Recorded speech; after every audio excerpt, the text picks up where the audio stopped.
Boa noite, gente. Muito boa noite a todos e todas que nos acompanham. Boa noite, Brasil. Boa noite, doutora Adriane. Boa noite, pessoal que vai entrando aí. Muito boa noite, Rossana Mota.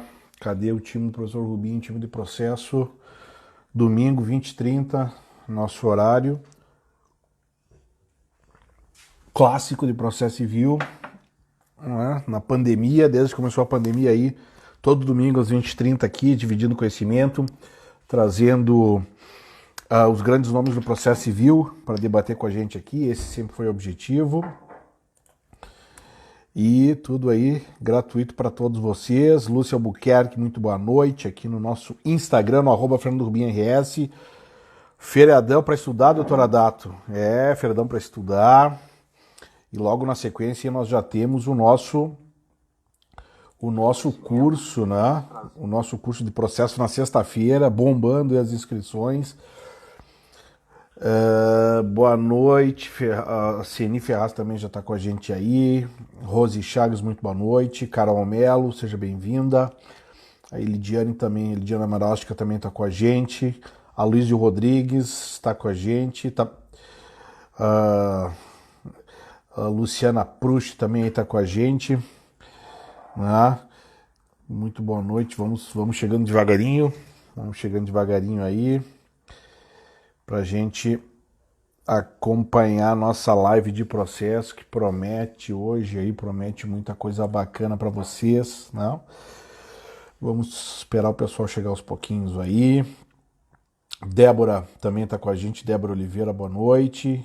Estela também está com a gente aí, Cris, advogada, muito boa noite, Helena, Simone Dias também já está com a gente, Kiara, Antônio chegando, Dona Mercedes, minha mãe também está aí, sempre com a gente, Dona Mercedes Rubim, sempre com a gente, coisa boa, família à distância, mas sempre nos acompanhando, né? Então, todos bem-vindos, todas bem-vindas aqui nesse nosso canal de processo nos domingos, muito legal a gente estar mantendo essa sequência de atividades, né?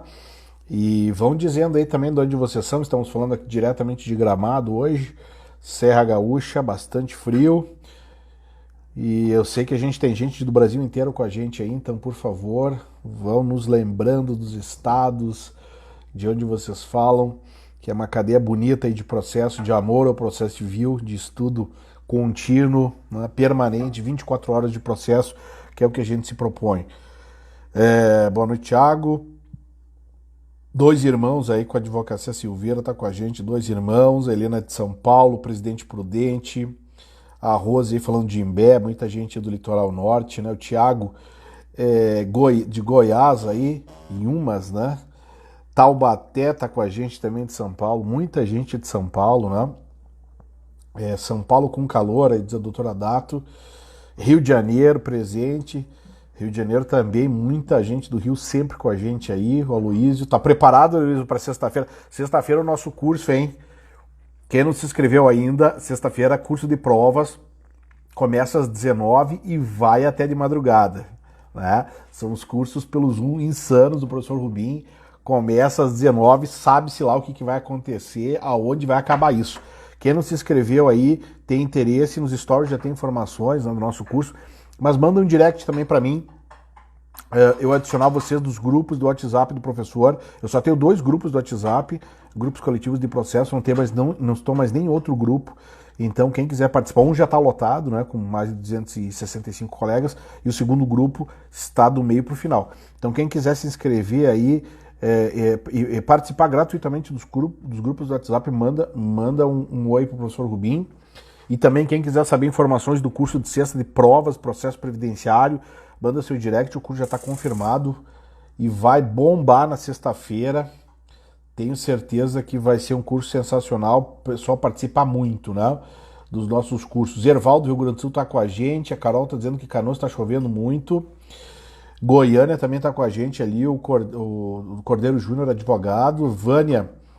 A Vânia de Campinas, a Janaína de São Paulo, Paloma Rodrigues aí do Paraná, Orlândia com a gente, com a Cláudia Ramos, Erechim, né? Erechim, com a doutora Adriane, com a minha mãe também lá, com meus pais lá de Erechim, não é? No nosso norte do Rio Grande do Sul. Prudentópolis, a Chiara Antônio, que está sempre com a gente também.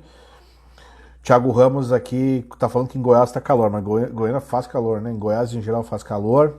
Luciana Prush também, só pelo curso, Lu. Luciana Prush aí, Porto Alegre, Canoas também. Tu ouviu falar que vai até às 3 da manhã o curso, Luiz?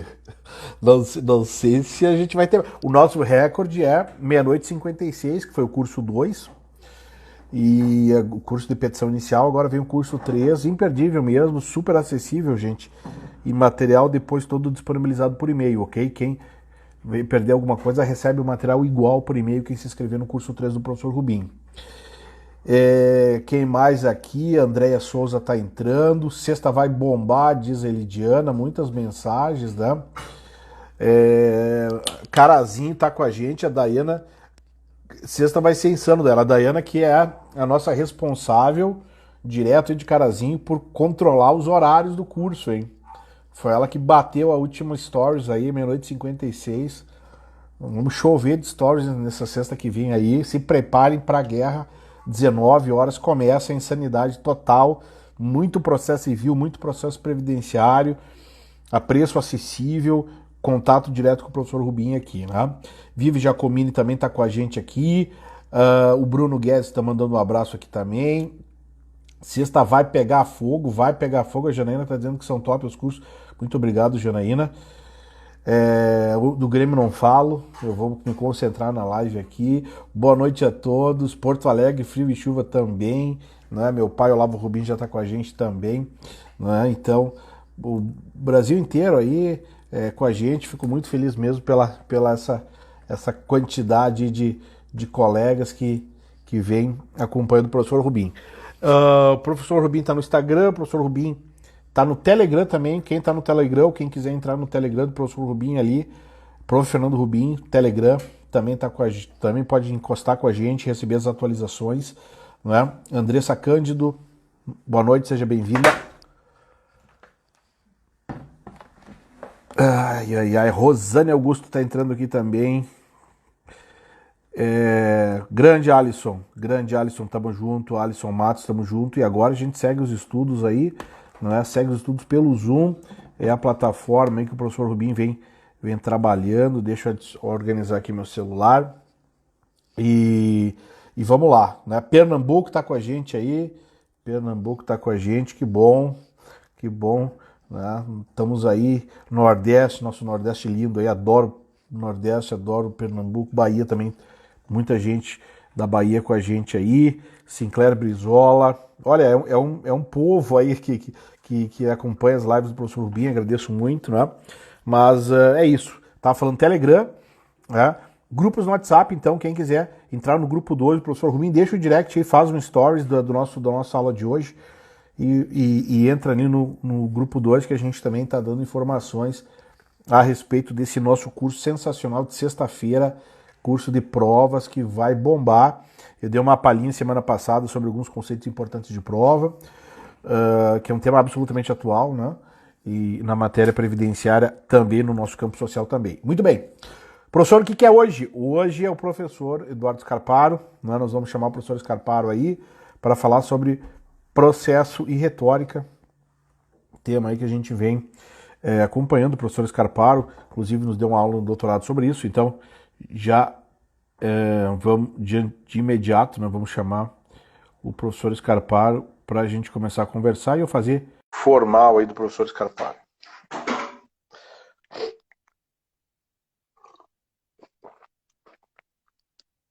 Vamos aguardar aí. Acertando a câmera. Professor Eduardo Scarparo, boa noite, querido, tudo bom? Como é que estamos? Tudo bem, tudo ótimo. Como eu sempre faço antes de começarmos a conversar, uma pequena apresentação do nosso convidado, do professor que a gente chama para o nosso bate-papo informal de processo do domingo, né?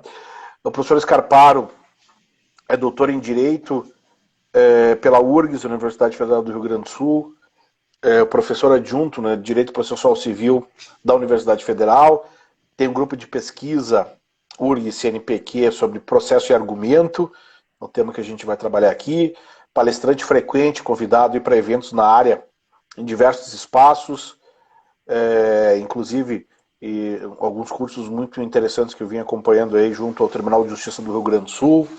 Conta com obras publicadas, especialmente no campo do direito processual civil, além de artigos e participação em coletâneas de âmbito nacional e internacional. O professor Scarparo, ele tem uma história muito bonita aí dentro do processo civil. Ele entrou comigo, não por isso, né? Por entrar comigo, mas ele tem uma história muito bonita dentro da Universidade Federal. A gente entrou juntos aí no ano de 2006. Scarparo estava comentando numa outra live com o professor Eduardo Costa sobre, digamos assim, o trio pesado aí que entrou naquele ano de 2006, sob a coordenação aí do professor Carlos Alberto Alvaro de Oliveira. E queria que tu se apresentasse, desse uma boa noite para toda a nossa turma aí que nos acompanha, e lembrar um pouquinho qual é a tua recordação daquele período lá, daquele início nosso lá no mestrado. Depois o Eduardo teve uma conversão de mestrado em doutorado, pela dedicação, pelo tempo, pela qualidade, enfim, da pesquisa dele. Mas daquele período de transição de graduação para o mestrado, Scarparo, qual é a tua recordação daquele nosso grupo e daquele nosso período? Em primeiro lugar, boa noite, Rubim. Bom ver que tu tá bem, né? Tua família também tá bem, tô sempre acompanhando. Bom saber disso. A gente tá se ajeitando do jeito que dá nessa pandemia, acho que tá todo mundo fazendo um pouco isso, né? E Verdade. aí o que a gente pode fazer é recordar dos momentos bons, né? Não que a gente não pode dizer coisa boa agora, mas naquela época lá era uma época muito boa da vida, né? A gente estava saindo da graduação, entramos junto na seleção, né? O Rubinho, eu e o Eduardo, também a Carla entrou, fomos 4 que entraram com a orientação do professor Carlos, né? Verdade. E fizemos cadeiras juntos, né? Foi um período bem legal, né? A gente, quando está entrando no mestrado, acho que deve ter vivido algo parecido com isso. A gente está muito deslumbrado com a academia, eu pelo menos estava, né? Muito entusiasmado, muito olhando assim, nossa, quanta coisa para aprender, para descobrir, para tocar adiante, né? Eu olhava o pessoal que já estava mais na frente disso e dizia, pô, esses caras aí sabem tudo, esses são fera mesmo, né? E à medida que a gente vai avançando na academia, a gente continua com a mesma sensação, né, de querer aprender mais, se deslumbrando com tudo, descobrir um texto novo, descobrir uma ideia nova, um campo de pesquisa diferente, e vendo as outras pessoas, vendo que esses caras são fera demais, né? Sempre tem coisa para aprender. Então, talvez daquela fase lá, era uma fase em que a gente se reconhecia, né, de alguma forma incapaz de resolver todos os problemas, e talvez eu tivesse alguma esperança e com o tempo eu pudesse ser mais potente para isso, mas eu percebo que não, que quanto mais a gente estuda, mais a gente tem que querer estudar mais, né? Então foi um momento muito bacana aquele de aprendizado para a vida ali no mestrado. O Carlos Alberto era um senhor professor, né, em todos os sentidos. E que recordação tu carrega dele assim para a tua vida, principalmente como docente, Scarparo, tu ainda que está dentro da URGS, que leciona ali num espaço que foi muito caro para o professor, né?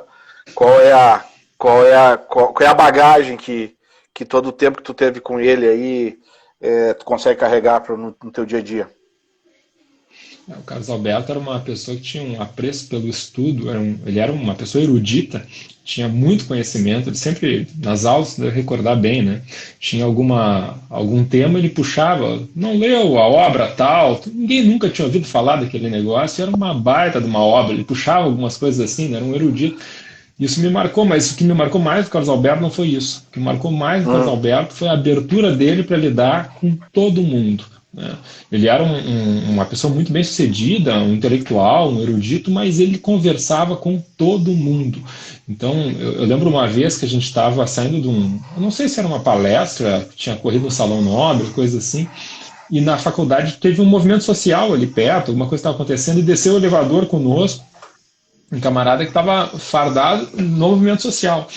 Não era, de longe, um desses engravatado direito, não era de longe disso. E descemos o elevador todos, e o Carlos Alberto se botou a conversar com ele, ficaram conversando, e saiu da frente da faculdade ali, e continuaram tratando, conversando. Era alguém que era aberto para ouvir, né? Isso era extremamente importante. O Carlos Alberto, ele foi um senhor professor por causa disso. Ele fez escola ali na URGS, né? Deixou muitos professores da Casa de Processo, quase todos, foram orientados pelo professor Carlos, e ele deixou outros professores pelo Brasil inteiro, né? Então, foi um senhor legado que ele deixou na nossa vida de processualista, e eu tenho muita felicidade de ter participado disso, a gente convive com ele. Acho que tu partilha um pouco disso, né, Rubinho? Bastante, né? Bastante. Mas sempre é bom, que devo muito, muito ao professor, assim, pelo meu sentimento de quão, digamos assim, verde em processo a gente acaba entrando no mestrado. Na verdade, a gente acaba acreditando que a gente sabe muita coisa na graduação, e o mestrado é como se fosse um choque de realidade, né? Para o grau de aprofundamento e para o grau de cobrança que o próprio professor tinha com a gente. Eu acredito que, dentre as questões mais importantes que eu aprendi no mestrado, do teu lado, enfim, junto com os nossos colegas, mas especialmente pela figura do professor, foi essa responsabilidade com o processo civil, não é? Foi essa questão de, para tu dar uma opinião, quão embasado tu tinha que estar, quão conhecedor da matéria tu tinha que estar, né? E isso realmente é um choque de realidade muito diferente do que a gente acompanhava na graduação, daquela onda assim, vamos do jeito que vai, não é? E ali a gente pegou realmente um professor que se importava com a gente notava isso, conhecia cada um de nós, se preocupava com o nosso desenvolvimento ali. Eu me lembro algumas vezes, deve ter acontecido contigo também, dele cobrar a questão dos avanços, né? Faz um mês, Rubinho, que eu não te vejo aqui, vai fazer a dissertação ou vai fazer em outro lugar os estudos e tal. Então e ele tinha esse lado muito do humor, assim, que ele conseguia quebrar o gelo, né, durante as aulas. Ele era um pouquinho debochado às vezes, né? Era bacana. E vamos lá, mas seguindo aí, lendo aqui as tuas informações, aqui o teu currículo, como é que surgiu essa ideia do grupo de pesquisa de processo e argumento? Como é que tu começou a trabalhar, professor Scarparo, esse encaminhamento para essa linha? E aí eu já vou te fazer uma pergunta que veio até de uma colega aqui, que no direct de tarde que mandou, vendo o nosso card, dizendo se o tema da retórica ele seria sinônimo ou não da própria concepção de argumentação dentro do direito, dentro do processo. Uhum.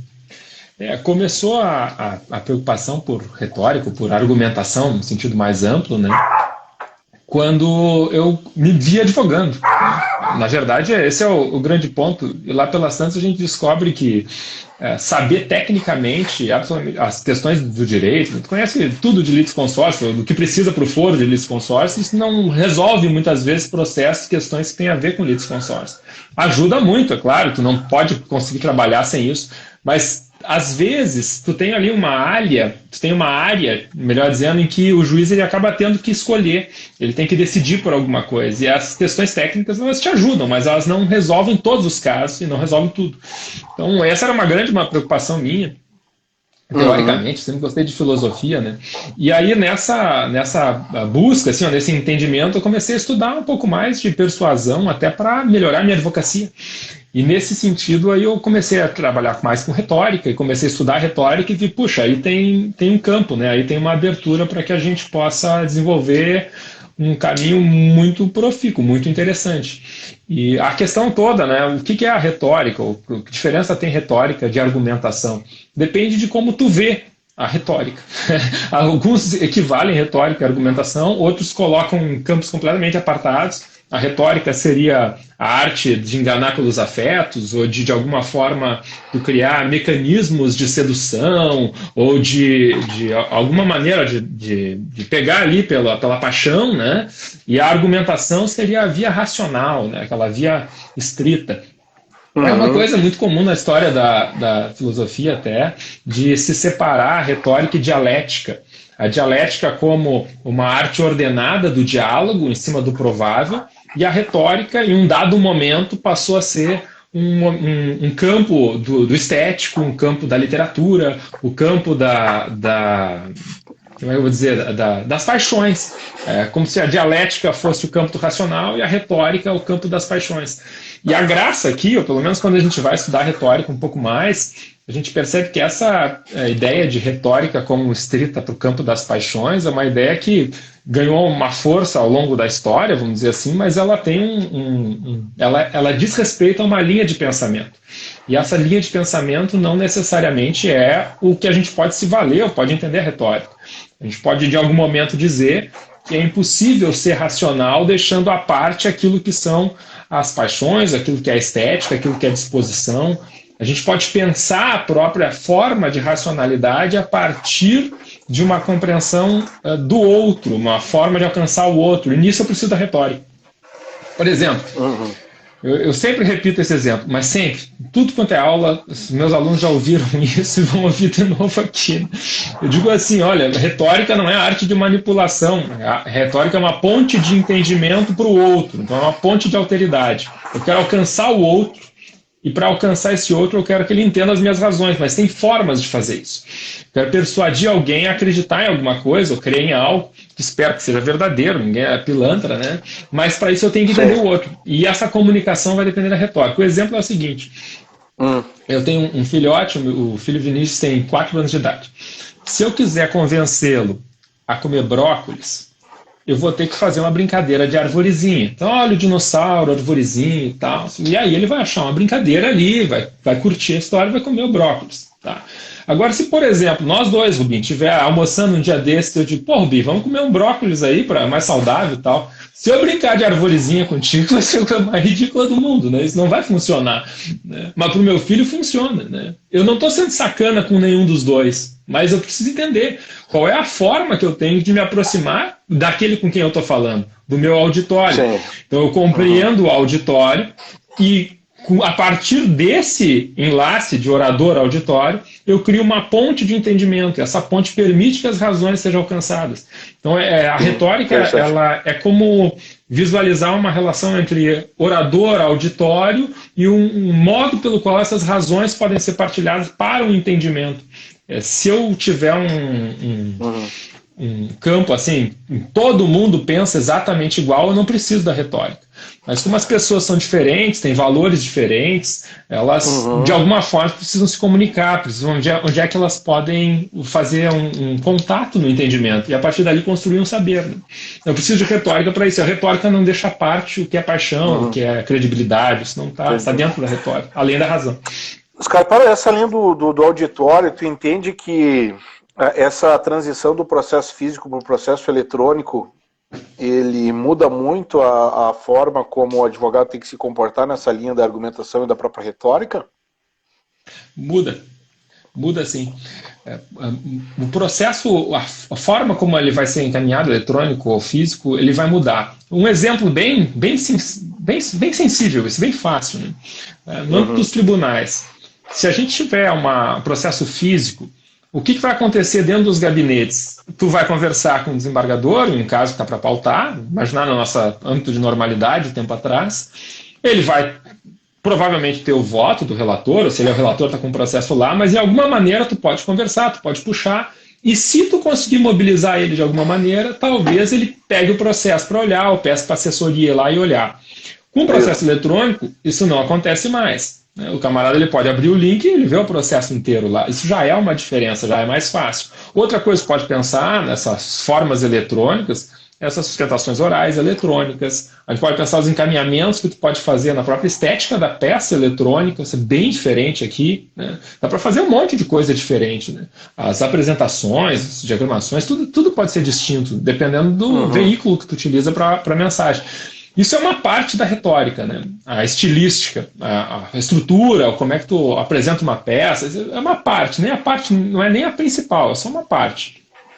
Agora, como tu enxerga o auditório, aquele que tu quer conversar com, quer persuadir, quer convencer de alguma ideia, e como que isso acaba sendo relevante para mobilizar um ou outro valor, uma ou outra atenção nesse auditório, bom, aí a gente está no campo da retórica, né? Para a escolha dos argumentos, como é que essa credibilidade se faz. Enfim. Sim. É que num primeiro momento, quem sabe assim, quem está mais distante, ou quando fala assim, retórica, parece que ele tem poderia parecer que ele teria uma relação até maior com a questão da prova oral, com a própria audiência, mas é perfeitamente possível trabalhar com esses elementos na escrita, né? na peça. Sim, Eu não sei, tá, até, Scarparo, se é tão acessório assim essa questão da comunicação agora no processo eletrônico, porque é algo que o advogado ele tem que se preocupar muito na prática, que é como chamar atenção, né? Como se distinguir, como fazer com que aquela peça ela não seja mais lida como mais uma dentro de um sistema eletrônico, que eu chamo aí do modelo fordista, assim, de produção de processo, que parece que a participação da parte do procurador ela pode ter uma participação, digamos assim, pequena diante de uma necessidade de convencimento do magistrado. Mas tu vê, acho que a gente tem que diferenciar retórica e oratória. A oratória pode ser uma parte da retórica, mas ela não circunscreve a isso. Mas olha bem, num processo físico, eu também preciso desse trabalho. Eu continuo com o mesmo modelo fordista de produção de peças, o mesmo modelo de produção de sentença, de decisões. Tem um modelo padrão que vai balizar isso. Se tu não gritar, não espernear, não der um jeito de mobilizar o teu julgador para ele ver que aquilo é importante, que é diferente, aquilo vai nessa massa. E olha só, mobilizar alguém para perceber uma diferença diz respeito com afetar uma paixão, afetar um interesse. Então, isso diz respeito com retórica. Quando tu chama atenção para alguma coisa que é valioso, tu está trabalhando com a paixão do auditório. A diferença de ser apaixonado é ser apático. Ser apático é um cara catatônico, que não quer saber nada de nada, né? Então, em qualquer processo físico ou eletrônico, eu preciso chamar atenção, pelo menos criar interesse. Se eu crio interesse, eu estou lidando com paixões. Então, olha só como a retórica ela é ampla, né? E ela viabiliza até mesmo se pensar em razões. Se o julgador ele não vê aquilo como algo interessante, ou aquilo que ele deva levantar e se debruçar e olhar, ele não vai sequer atentar a essas razões. Então, quando eu penso em paixões ou em retórica, paixões não é o cara ficar loucão, né? Não é isso. É algo que diz respeito com os valores, diz respeito com o que te mobiliza, o que é importante para ti. Então, se eu consigo mobilizar alguém ou pensar como é um interesse nisso, a partir dali eu abro um caminho para que essas razões sejam compreendidas. A retórica não é a arte de enganar ninguém, é a arte de chamar atenção e de compreender o outro e permitir que essas razões se conectem, né? Essa é a ideia. E nesse ponto a gente pode diferenciar um pouco da oratória, né? Porque a oratória, que é importantíssima, seria a pronunciação, uma parte da pronunciação na retórica, ela vai trabalhar com uma forma de comunicação, uma forma de apresentação em um dado contexto, um contexto oral. Mas a retórica, pelo menos ultimamente, digo ultimamente, pelo menos a partir do tratado da retórica do Perman, que foi intensificado numa retórica de escrita, né? Então a retórica é feita para o texto escrito. Claro, pode ser oral também, mas os grandes trabalhos são retórica para a escrita, né? E a partir dali a gente pensa como é que eu organizo as minhas peças, como é que eu organizo os meus argumentos, como é que eu busco e encontro argumentos, como é que a credibilidade daquele que se apresenta em juízo interfere na tomada de decisão. Tem assim, uma abertura enorme para relacionar com o direito. Enorme. Eu falei há pouco do interesse dos julgadores, né, como uma diferença de apatia. Né? A prova das emoções, a prova do patos, chama assim na retórica, é uma prova indispensável, fundamental. Mas eu posso fazer outras alusões aqui. São 3 as provas retóricas principais. Né? São a prova do ethos, do patos e do logos. O ethos é a credibilidade do auditório. Então, um exemplo aqui de jurídico, no nosso cotidiano. Se o professor Rubim vai ao gabinete de um desembargador lá tratar de uma questão previdenciária, e o desembargador, esse certamente tem o livro do professor Rubim de Direito Previdenciário, Processo Previdência, conhece os livros, né? E o professor Rubim vai lá, ele vai receber o professor Rubim de uma determinada maneira. Não estou dizendo que vai ter favorzinho em aceitar suas teses, coisas, não é isso que eu estou dizendo, mas pelo menos aquele que vai falar com o desembargador vai ser visto como alguém com credibilidade. Não é um advogado picareta, o conhecido picareta na cidade que vai lá tentar dar trambique. Não, é um professor que está indo lá conversar, é alguém que tem um respaldo. Então, se tende a aceitar melhor essas apresentações, essas razões, a partir da credibilidade. Eu contrato parecer de grande jurista, muitas vezes, é claro, pelas razões, pelos fundamentos estão ali, mas não é só por isso. É pelo peso que traz essa credibilidade. Então, isso é retórica, estudar o ethos, né? A credibilidade do orador. Estudar o que é importante para o auditório, quem é o auditório. Vou conversar com meu filho Vinícius ou com o Rubinho para comer brócolis. Vamos lá, né? Quem é o auditório? O que é importante para o auditório? O que mobiliza o auditório? É retórica, é o pathos. E também é retórica a gente estudar quais são os conteúdos das proposições, ou quais são os aspectos racionais dessa comunicação. E ali eu vou estudar a tópica e especificamente também a retórica. A retórica é uma forma de a gente levar a ação ou a persuasão de um dado auditório que congrega ao mesmo tempo as virtudes do orador, os aspectos do auditório, daquele com quem eu falo, e as razões. Tudo é interligado e eu não consigo dissociar. Então, quando eu estudo retórica, eu estudo tudo, né? Não é só oralidade, que acaba sendo uma forma de te apresentar, mas o texto escrito está cheio de retórica. E também não é só a argumentação no sentido racional estrito, né? E nem muito menos só paixão, engodo, né? Ou tentativa de ludibriar os outros, ou de sei lá, né? Uhum. Então, esse acaba sendo... Interessante, não? Muito, muito interessante te ouvir aí. O pessoal deve estar acompanhando também, com bastante curiosidade para saber um pouco mais a fundo a respeito do tema. Mas nesse período específico de pandemia, Scarparo, como é que tu vê essa questão da utilização da retórica? Porque, por exemplo, da sustentação oral, a gente vê que muitos tribunais tentaram impor, o primeiro deles foi o Tribunal de Contas da União, impor uma sustentação oral gravada. E não uma sustentação oral, digamos, síncrona, né? Aquela sustentação oral ao vivo. Que tipo de interferência, ou até mesmo de alguma caracterização de cerceamento de defesa, não só para fins da retórica, mas também de cerceamento de defesa, pode ter esse tipo de movimento no teu entendimento? Eu acho que são funções diferentes, uma sustentação gravada e uma sustentação ao vivo. É bem diferente. Eles podem servir para coisas diferentes e coisas boas, inclusive. Uma sustentação gravada pode ser bom em alguma medida ou pode ser horroroso, depende. Tá? Quais são as vantagens de uma sustentação presencial? A vantagem essencial de uma sustentação presencial é que tu tem certeza que os sujeitos estão ouvindo. Essa é a grande vantagem. Né? Eles não têm como, dizendo... dormir, né? Ou desligar a câmera, ou sendo ao vivo mesmo, você pode estar fazendo, mas eles estão lá. Ouvindo, eles estão, menos que sejam surdos, desliguem o aparelho, uma coisa assim. Mas assim, estão ouvindo. Então, essa é uma vantagem da sustentação presencial.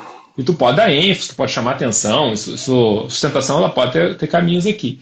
Mas ela tem uma desvantagem muito séria, sustentação oral presencial, né? No momento do julgamento. É que é muito difícil de tu conseguir reelaborar uma questão complexa na sustentação.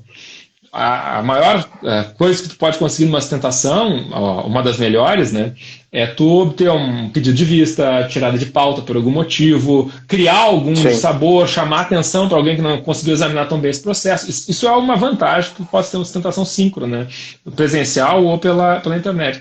Então, ok, isso também tem alguns seus limitadores. Uma sustentação gravada, ela tem aquele pênalti, né? Tu não sabe se o cara vai ouvir, né? Se ele vai ler ou não.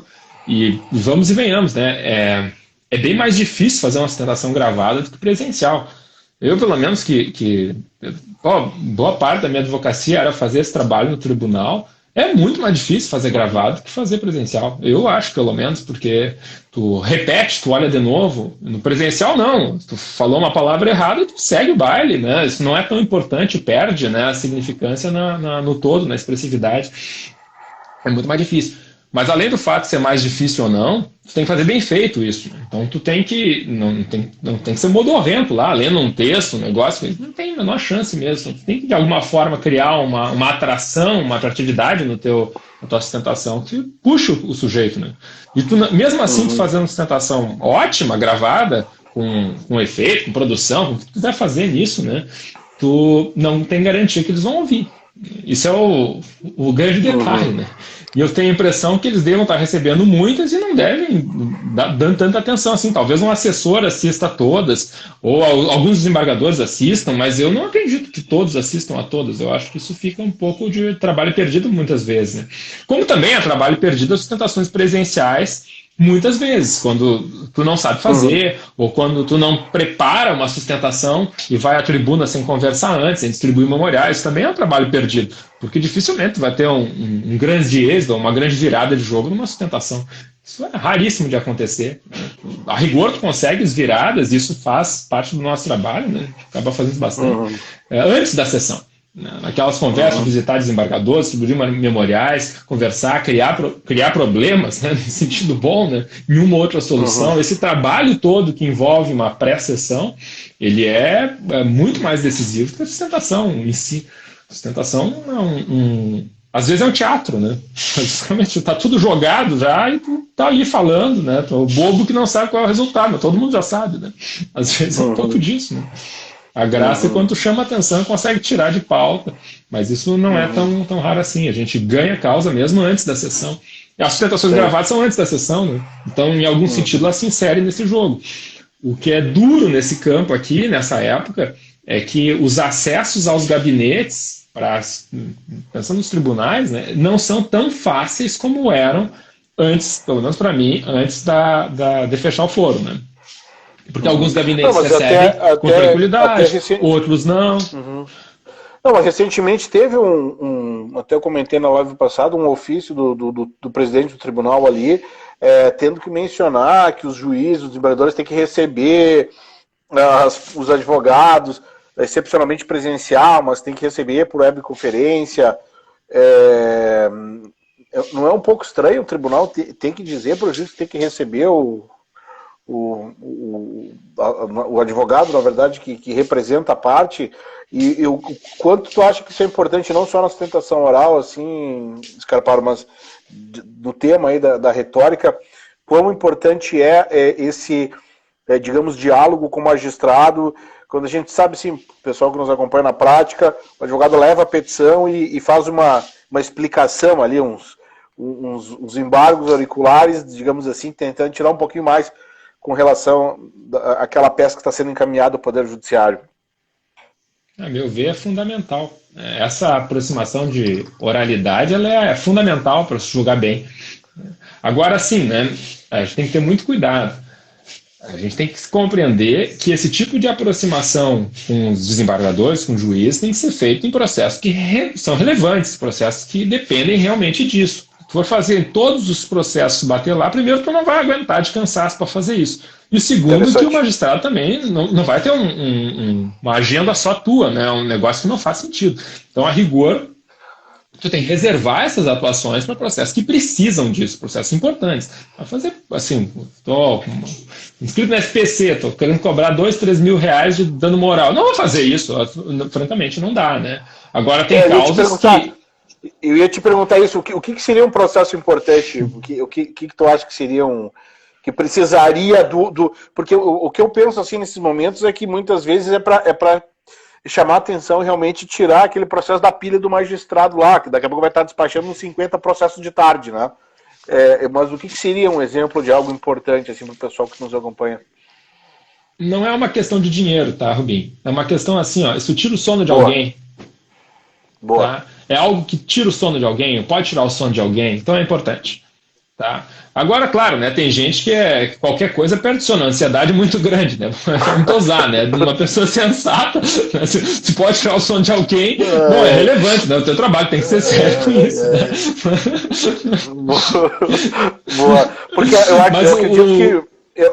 Porque eu acredito que uma questão que tu falou bem aí durante a live, que eu fiquei pensando que eu acho que o advogado tem que ser preocupado, é qual o perfil que ele cria de profissional na cabeça do juiz, né? Porque o magistrado daqui a pouco, principalmente o pessoal do interior, tem contato direto aí com o juiz, acaba sendo um rostinho conhecido, e pode ficar conhecido para bem ou para mal, né? O colega, todo o processo vai lá querer despachar com o magistrado, realmente ele tem que ter essa sensibilidade. Não, é complicado. E eu não sei a tua experiência, dos demais colegas que estão ouvindo, mas eu, francamente, tenho a sincera sensação de que é muito mais fácil tu conversar com ministro, desembargador, do que com o juiz de primeiro grau, no acesso, né? Ou na receptividade. Tem juízes de primeiro grau que são muito arredios, muito arredios a conversa. Ao passo que quanto mais sobe, mais natural é isso, por incrível que pareça, né? E alguns não, tem juízes que são super receptivos e tal, e conseguem compreender que o papel do advogado na oralidade, nessa conversa, é muito relevante. Até acho que o nosso processo civil ele deveria reservar mais espaços de oralidades formais, no sentido de institucionalizadas, ou no segundo grau, ou no primeiro com um pouquinho mais de elaboração do que nossas memoriais de razões remissivas em audiência, né? Então, assim, algum espaço de oralidade seria interessante. Interessante. Porque permite comunicar coisas que o texto escrito não te permite, não te deixa tão bem. Pô, várias vezes a gente já tem. Se eu pudesse te explicar isso falando, vai ser melhor. A gente não acontece isso. Às vezes tu tá escrevendo um texto e diz, pá, isso aqui, eu tinha que conversar com o cara, eu tinha que falar para ele, deixa eu te ligar para te explicar que vai ser melhor que escrever um e-mail. Não é comum isso acontecer, isso acontece também em juízo. As falas, as aproximações, E o que tu acha dessa possibilidade de... falando com o professor Mazei, ele deu um exemplo que ele acabou mandando um áudio ou um vídeo junto com uma peça para o magistrado ali, porque ele não conseguia fazer o contato pessoal e teve uma situação aqui que acabou funcionando, não é? Tu acha que isso é um ato processual que poderia ser considerado lícito dentro do processo civil? Eu acho que sim. Qual é o problema? Tá? Tu, inclusive, poderia fazer isso e juntar nos autos. A gente tem, claro, né? Nosso processo eletrônico é um processo de papel impresso e transformado em eletrônico, porque para juntar um arquivo de mídia aqui no Rio Grande do Sul, tem que pedir autorização lá para o cartório, né? Tu tem que levar lá e é o cartório que junta. Que processo eletrônico é esse? Tu não pode juntar um vídeo, tu não pode juntar um áudio, tu tem que juntar um papel, né? Que virou um PDF. Eu acho que isso é um expediente passível de apresentação de razões, né? As formas são livres no processo, tu não tem por escrito necessariamente. Tu pode trazer razões, né, ou orais ou gravadas. O difícil é se realmente tu vai conseguir conectar com o auditório, né? Vai conseguir conectar com o juiz. Ele vai ouvir isso, ele vai ler isso, ele vai se atentar a esse vídeo ou não? Vai ser algo que vai fugir da normalidade, da comodidade, que acaba sendo algo importante para a gente pensar nas nossas práticas, né? Não dá para querer fazer tudo extraordinário nas nossas atuações, que isso não funciona também. A credibilidade que eu estava falando é um dos elementos mais importantes da retórica. O ethos. Se tu é visto como um advogado pilantra, esquece-te. Vai advogar em outro lugar. Não acho que é. Tu não é advogado, na verdade. Se tu tem fama de ser pilantra, francamente, né? Tu pensa em outra atividade, ou tu está sendo muito injustiçado na vida, porque, a rigor, o advogado ele vai ganhar, vai perder, mas ele tem que agir com ética, tem que agir com honestidade em todos os seus processos. E se o magistrado acha que tu é pilantra, bom, ele tem que se dar por impedido nas tuas causas, então. Ou tu fez por merecer, né? Aí francamente, né? Mas assim. Não basta só ser visto como um advogado não canalha, né? Isso obviamente não, mas tu tem que ser visto como alguém que oferece razões sérias, alguém que é estudado, é alguém que conhece aquele assunto, não está dando, né, migué em ninguém, né? E isso se apresenta de duas formas. A gente pode pensar uma credibilidade pré-discursiva, ou seja, antes de começar uma fala ou um texto escrito. Então, o advogado eu já conheço de outros processos, sei que ele é trambiqueiro. Ok, isso é uma forma de pensar em credibilidade. Mas também tem uma credibilidade que se adquire ao longo do processo. Então, tu está apresentando razões, as tuas razões são consistentes, tu trata daquelas razões de uma forma acurada, técnica, tu é sério nos teus argumentos, tu não é espalhafatoso. Isso diz um pouco de ti também, isso vai te criando uma credibilidade à medida que as razões são apresentadas. Então esse é um outro tipo de credibilidade, é um ethos discursivo, esse também a retórica vai estudar, né? Muito bem. Então a credibilidade é um baita de um assunto. E nos encaminhando para o final, já falamos muito aí do primeiro, do segundo grau, e a questão da retórica junto aos tribunais superiores, ao STJ, ao STF, próprio TST na área trabalhista. Como é que tu entende essa questão? porque muitos colegas têm pelo tamanho do escritório, muitas vezes essa dificuldade de ir até Brasília. Agora, quem sabe, pela webconferência, o acesso fique até mais facilitado, mais democrático para todo mundo, né? Mas é importante, por exemplo, ter uma pessoa, alguém mais conhecido, que trabalhe com uma retórica maior em Brasília, alguma parceria assim, como muitos escritórios fazem. Ou tu acredita que não, o tratamento que o Supremo e que o STJ, o próprio TST dão, ele independe dessa, digamos assim, desse contato mais próximo que se tem com os ministros? Às vezes não é uma questão de cacife, tá? Não é uma questão, vou contratar o fulano de tal porque ele é bem quisto no tribunal tal. Não é necessariamente isso, tá? Uhum. Talvez tu contrate alguém para trabalhar porque alguém é muito bom nessa atividade. Tá? E ter alguém muito bom nessa atividade, de fazer conexão, de fazer contato, de apresentar razões, de conhecer meandros do tribunal, né, as relações do tribunal, no sentido de esse ministro se dá bem com aquele, não se dá bem com aquele, como é que tem que se posicionar, como é que pensa. Não é só corredor, mas assim, sim, corredor, mas não é só isso, né? É conhecer bem, né? Por exemplo, assim, eu vou advogar em Minas. Eu não conheço os desembargadores de Minas. Não faço a menor ideia, não sei perfil de nenhum. Um ou outro, talvez eu saiba, mas assim, não dá para ir com segurança nisso. Agora tem uma causa aqui no Rio Grande do Sul, me chuta a Câmara e eu sei exatamente como é que são aqueles desembargadores, que relações eles têm, como é que eles se mobilizam, o que é importante, que causas já julgaram, como é que funciona a Câmara. Isso é um conhecimento que, assim, ele é muito importante para o processo. Não tem nada de tramóia, nada de lobby, nada de nada. É conhecer essa questão. Eu acho que na advocacia, fazer boas parcerias é fundamental. Eu digo assim, ninguém perde dinheiro contratando bom advogado, tá? Tu não perde dinheiro contratando bom advogado. E tu pode ser um advogado e contratar um bom advogado. Eu faço isso quando preciso, Sim. Entende? Não, a gente não tem nenhum problema nisso. É bom, ajuda. Né? A gente, às vezes, para ganhar a causa, a gente precisa ganhar junto com outras pessoas. Esse compartilhar, pedir ajuda quando necessário, é muito importante na advocacia. Tu pode, é claro, ter um acesso lá no STJ, no STF, tinha uma causa no STF, né? Puxa, né? Você tem uma causa no STJ, que é mais comum, né? Pode ter alguma causa lá e querer fazer essa atuação com o ministro funcionar e ser bom e dar certo, legal, ótimo. Mas se é aquela que tu vai ficar sem dormir durante umas 2, 3 semanas, pensa bem se não vale a pena contratar alguém que conheça esse tribunal muito bem. Não alguém que vai fazer tramóia, que vai dar... Não é esse o enfoque, mas não é mesmo. Aí tu manda longe, entende? Gente que faz assim, tu não quer... Pelo menos eu não quero nem chegar perto. Não funciona assim. Mas alguém que conheça, que saiba como é que funciona o tribunal, porque isso te mobiliza, te faz com que tu tenha chances de êxito, né, que são melhores, são éticas, são corretas. Então, eu sempre acho assim que contar com a ajuda, com quem conhece o tribunal, conhece quem é importante, conhece os julgamentos, conhece a Câmara, poxa, isso é fundamental. Né? O pessoal do interior tem que buscar ajuda aqui na capital, né, em quem trabalha com isso, em outros estados tu faz isso tranquilamente, tem que fazer, né?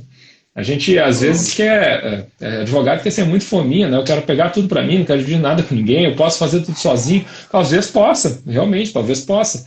Mas tem pessoas que sabem fazer coisas que tu não sabe, né? E talvez te ajudam muito nisso, né? Não custa, assim, contratar bons advogados, ter uma equipe de apoio, a gente ganha. Tá? Pode perder uma causa, pode perder outra, mas no geral, com essa prática, a gente ganha. Né? Ganhar sozinho é muito mais difícil. Eu compartilho do teu entendimento, né? E é engraçado isso, porque parece que quanto mais tempo a gente tem, quanto mais experiência a gente tem dentro do Poder Judiciário, a gente mais sente falta, em alguns momentos, de uma parceria dessas, assim, né? A gente sente a necessidade de ter um limite. Poxa, até aqui eu sei, mas quem sabe ouvir uma opinião de fora possa ser útil num determinado momento ali. Até porque é engraçado isso, eu falo por mim, mas queria te ouvir também. A gente, aquela questão do cliente ter a paixão pela causa, o advogado não ter tanto essa relação, em alguns processos a gente acaba tão apaixonado pelo processo quanto o cliente. A gente acaba levando junto pelo tempo também de tramitação, pelo grau de tempo de estudo, desde a inicial, da contestação, enfim. em algumas situações não. é bom ouvir uma opinião de fora, porque tu carrega uma parte já emocional, uma parte passional dentro do processo, e daqui a pouco tu não consegue enxergar uma solução que não está tão longe assim. Olha só, o Luiz Mauro está comentando. O Luiz foi um grande amigo meu, né? Foi estagiário comigo quando a gente trabalhou no tribunal. Um baita abraço, Luiz. Né? Tava com saudade de ti, né? Espero que esteja bem. Mas, Luiz, assim. Legal. Luiz. Não, olha só como tu reúne gente, né, Rubinho? Que bacana, cara. Uma galera. Mas, assim, aí, legal. Não, é bem assim. Eu me mobilizo muito com meus processos, tá? Muito, às vezes muito mais do que devia. Muito mais.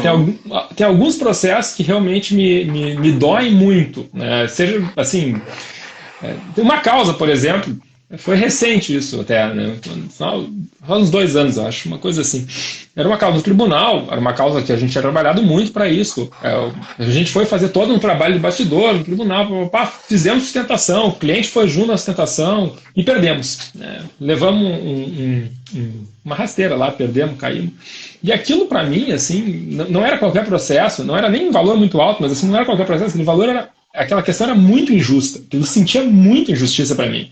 E terminou a sessão, tal, conversei com o cliente, voltamos juntos, levei ele em casa até, dei uma carona, ele estava sem carro. E na viagem do tribunal até a casa dele, ele me consolou. Parece piada, mas é verdade. Não, ele estava me já aconteceu comigo. Tá? Porque é assim, a gente como um advogado, a gente tem que ter uma isenção, alguma separação das coisas, mas alguns processos mexem tanto com a gente, mobilizam tanto, que a gente assim, enxerga o quanto está sendo injustiçada aquela questão, e aquilo toma uma proporção na tua vida, nos teus interesses, são muito grandes. Né? Então, a gente se envolve com isso. Né? Pô, quantas vezes tu não fica sem dormir, já que eu estou nessa de sem dormir, né? Por causa de processo, julgamento vai ter, questão importante que tem. Isso faz parte da advocacia, né? A gente se envolve com isso, né? E eu no campo social, a gente trabalha muito com benefício, né? Com caráter alimentar e é realmente complicado, mas foi muito bom tu ter te dado um exemplo, Scarparo, de derrota, porque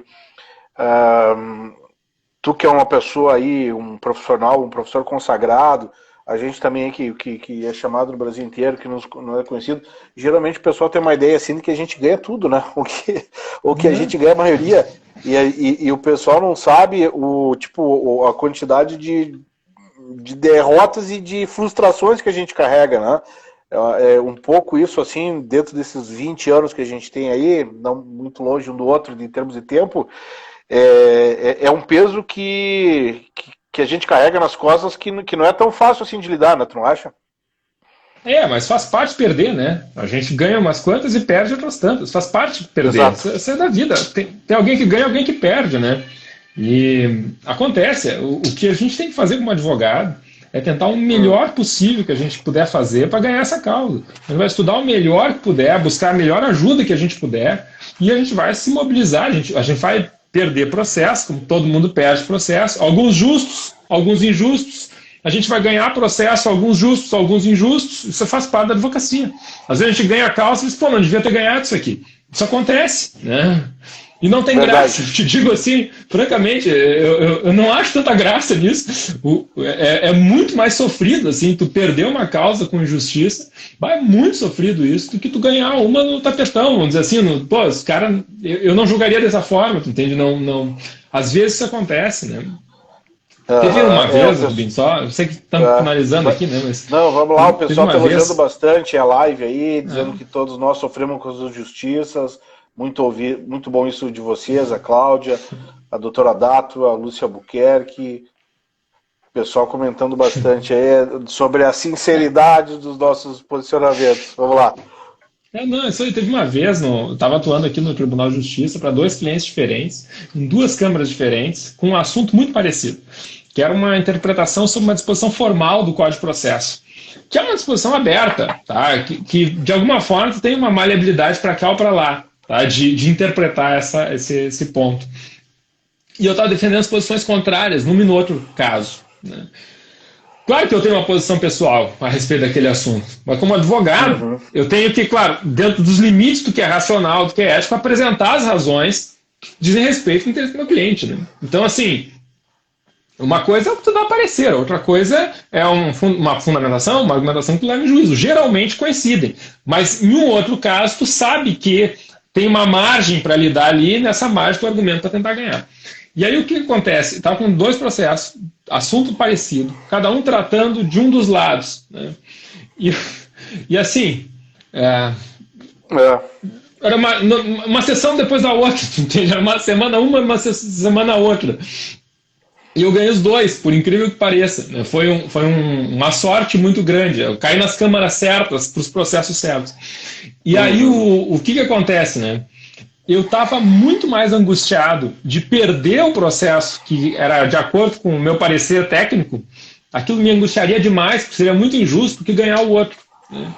E para o cliente era o contrário, porque o processo que eu imaginava que seria a solução mais correta, né, não era tão importante para o cliente, mas o outro era. Né? Então, era como se tivesse assim, uma balança dicotômica aqui, né, a minha sorte. Eu até pensava, né, pô, vou negociar, eu posso ganhar aquele e perder esse, ou se eu perder os dois, a gente fica mirabolando, né?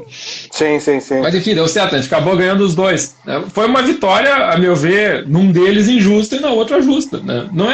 Não é igual ganhar os dois casos. É isso que eu quero dizer. Né? Não é igual.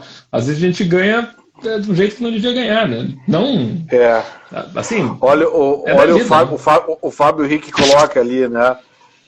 Correia, quando se entra com o mesmo processo para 3 irmãos, os processos caem em câmaras diferentes e 2 irmãos ganham e um perde. É difícil explicar para o cliente. Deu um 2-1 aí. Né? Professor Scarparo, muito obrigado. Suas palavras finais. O pessoal que quer contactar o professor Scarparo, procura no site, onde estamos nas redes, para conversar um pouco mais aí sobre o tema, sobre a atuação na advocacia. Enfim, fica à vontade aí para usar o espaço. Valeu, Rubinho. Em primeiro lugar, obrigado pelo convite. De novo, assim, bom te ver, bom ver que tu tá bem. Né? Então, é um sucesso aí nas lives e nas questões de internet, de publicação, com muitos cursos, muitas questões, muito legal isso. Tá de parabéns mesmo. Eu não tenho tanta ingerência em internet, em Instagram, você até tem a conta lá, mas não movimento tanto assim, tá? Mas tem lá, eu olho, se quiserem me mandar ali, tudo bem. Tem o e-mail da universidade para questões acadêmicas, scarparo.urgs.br, e tem o escritório, né, que é eduardoscarparo.com.br ou scarparo.adv.br. Os dois funcionam para o mesmo lugar do site. Né? Então tem os contatos ali, se o pessoal quiser. A gente faz seleção no grupo de pesquisa, processo e argumento, era a cada semestre, mas nessa época de pandemia a gente está meio que cortado, né? A gente não abriu vaga. Mas quando voltar à normalidade, provavelmente a gente vai fazer seleção para quem quiser estudar processo, argumentação. Tem também na cadeira do PPGD, né, esse semestre que eu estou dando cadeira de retórica forense no PPGD. E tem modalidade de inscrição que é aluno especial, né, e aí paga uma taxa pequena lá e pode acompanhar as aulas. Né, então, se quiser, né, também é uma forma de começar a tentar lá no PPGD da URGS. É uma abertura, né, para quem quer cada vez mais se inserir um pouquinho. Esse é mestrado, doutorado, como é que é? É mestrado, doutorado. Mestrado, doutorado. É, mestrado, doutorado. Perfeito. Muito bem, gente. Então, o professor Scarparo aí, um baita colega, um baita ser humano. Faço também as minhas palavras aí de sucesso, sorte, saúde para a família, para o filho, porque também se a gente não ter essa família organizada, estruturada, é difícil a gente pensar, né, em processo, mas é um querido irmão aí que a vida me deu, não é? A gente entrou junto e foi um momento lá no mestrado, foi um momento muito, muito importante, muito decisivo assim nas nossas carreiras, né? A gente nunca mais foi igual depois da gente ter passado por um momento tão intenso, tão rico como foi aquele período ali do mestrado da URGS. E são colegas, assim como o Eduardo também, para mim, pessoas assim da minha mais alta confiança e da mais alta credibilidade, que é o nosso tema aí da aula de hoje. Então o convite foi um convite muito sincero para a gente, embora informalmente no domingo, para a gente dialogar um pouquinho de processo, para o pessoal também conhecer, não é? Todos os colegas que de alguma maneira influenciam no meu raciocínio, no meu pensamento no processo. O Eduardo, sem dúvida nenhuma, pela qualidade que tem, pela generosidade que tem, pela simplicidade que tem, que vocês viram aqui. Sem dúvida, um desses grandes nomes aí do Brasil no processo civil e vamos crescer cada vez mais juntos, hein, meu amigo? Um grande abraço. Isso, muita bondade tua. Um abração. Grande abraço. Boa noite a todos. Professor Rubinho, então, sempre às 20h30 aqui, domingo que vem a gente volta, não é? Com mais um grande nome aí do processo civil para a gente debater. Se cuidem, saúde. E é isso aí, gente. Tudo em processo. Processo civil na veia. Abraço, boa noite. Valeu, gente. Valeu, Scarpado. Boa noite. Até a próxima. Valeu. Tchau.